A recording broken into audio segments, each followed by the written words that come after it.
I'm here with Alex at a 1.2 megawatt ground mount system, and we're actually in front of the skid. We're going to go through a few things. We're going to look at the skid, we're going to look at the transformer, we're going to talk nitty gritty. So let's get stuck into it. So Alex, we're right here, and I noticed this big, I suppose, metal enclosure. Can you just explain what that's about? That is our flashing to cover the conduits that come from underground that have all of the DC cabling from all of the strings back to the inverter station. So we're talking, we've got 59 tables, and can you explain to the people what a table actually means?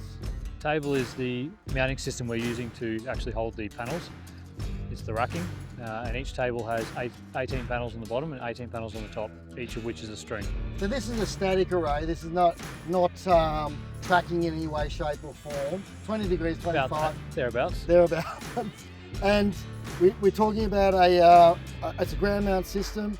We're talking about 59 tables. Each table has 18 by two lots of 18 panels. So there's 118 strings all up. There's 118 strings. And we're using, on this site, we're using 6 mil all the way through, aren't we? Correct. All the way from the furthest point back to the inverter.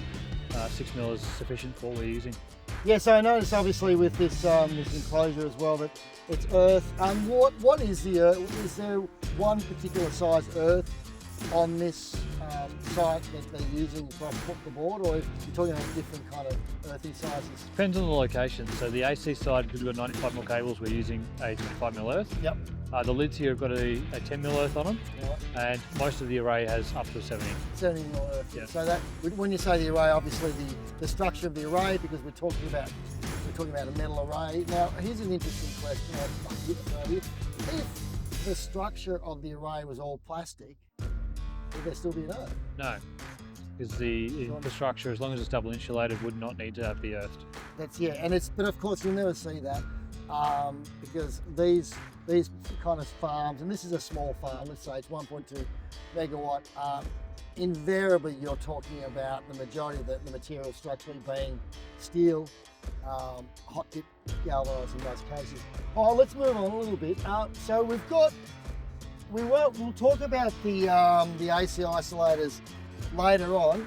We've got 118 strings. Yep. And they're all 18. And as you said off camera before, it's about consistency, isn't it? That you can say, hey, go and do this, and they know they can replicate that. Yeah, when you've got the ability to set up the infrastructure to hold the panels, such as we do, installing these tables, you just want to set them up in a manner that whatever work you've got here, you set one up and you've got the same repetition following throughout the farm. Excellent. Now, I noticed you got some tongs on there, and I'll just go and grab this. Now, Alex pointed out earlier on about this particular, explain what it is to them. This is a fuse. So inside that is one of the fuses that will offer string protection to the string and to the cabling. This one here is 25 amp, which is more than sufficient for the cable we're using. We're using up to 6 mil here, which can take a lot more than 25 amps. Because we're not paralleling our strings. We've got individual runs. Correct. For all of the strings. So there's 118 strings, and they're all single, non-parallel, all coming back to a particular input on the trackers. Now, on these units, there's 9 maximum power point trackers. There is. That means 18 inputs in all, but I think they're not all being used, are they? No, they're not all being used. This particular inverter here, we're using all of the MPPTs, all 9 of them, but we're not using every input. Right. There is 4 available inputs on this inverter, which we do not need to use. We've already met the capacity of the inverter with what we have. Now, from a commissioning perspective, is there going to be some faults you might see, or when I say faults, some flags that come up because they're not all being used, all the inputs, or? You're definitely going to get some faults. Most of the inverters, they have some smarts to them. This one in particular does. So you're going to occasionally get a fault which will just state that there's no current being pulled through a certain input. In this case, I'm not using 4 of them, so I have 4 faults that I need to clear on this unit. Yeah, wow. So this is all part of would you call this commissioning, or this is more pre-commissioning? I'd call this part of the commissioning. It's part of the commissioning, yeah. Now you've got in your hand, you've got a 25 amp fuse.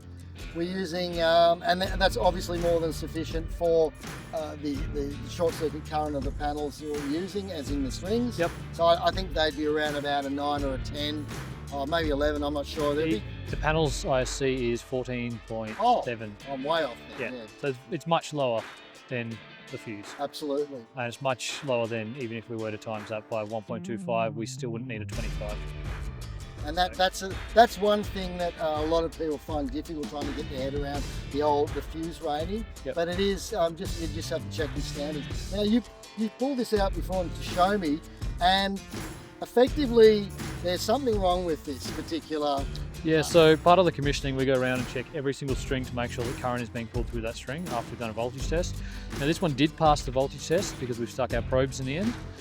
However, when we plugged it into the inverter, we've got no current out of it, and it was a manufacturing fault. So here, this MC4 has not been pushed down until it clicks, and it wasn't actually seated correctly. Now, when they're seated correctly, these should click in, and really they should be pretty close to the. Yeah, so this one was tightened down prematurely, where it's just been slipped on, and if I can take it off, then it's not been clicked because it's got these fins that lock in. So once you put that on, and I'll put this one on properly now, that I can't take off. I haven't tightened that down yet, but that is firm on there, and the metal shaft, the insert, is about 4mm off the end. And remember, for the people who are doing this, that even though this is a male MC4, the insert is female, and on the other end, a female MC4 has a male insert, and that's, I mean, Alex is shaking in his head because, actually he's nodding his head because he understands that we've all made mistakes like this before in the early days. Checking the MC4s is a very important thing. I actually found one yesterday that had the wrong insert inside it. Wow. While I was doing the commissioning, so we had to re-terminate that one. See, this is the thing, because you could put the wrong insert, still get that clicking sound, and everything's fine. Only if you have the male inside the male. Yes. The other way it doesn't fit. The female insert doesn't fit inside the other one. Right. But if you have the male metal insert inside the male plug, you can get them to fit. So this is one thing you should really always check. These MC4 connections, very, very important, because everything on a system like this, a project like this, is as strong as the weakest link, right? So, and this is why Alex is going to be going through just to make sure that everything is hunky-dory.